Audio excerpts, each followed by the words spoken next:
Eskelha nen simbaswai Jisula joka skipalai kiniki koi dikjing yang na kijing kumkin la Uparola usu lapan snil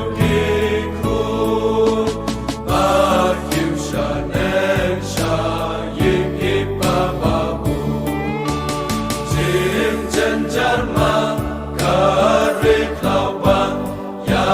kiriu ngen snil kam la balari haki tam yang lu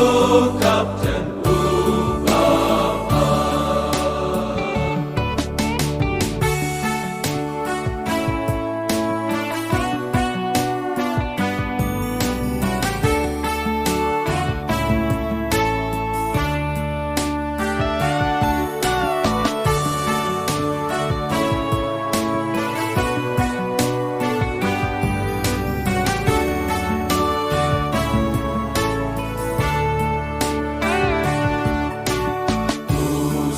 Jing suk la cho thầy chính depan po ca say yon ruta po trong bukan cho demen tabang ko risa shay na ying jing dum tum ni shalai ka pentas kem ka chom king Puji sutrai kipa Don baik bapelin ba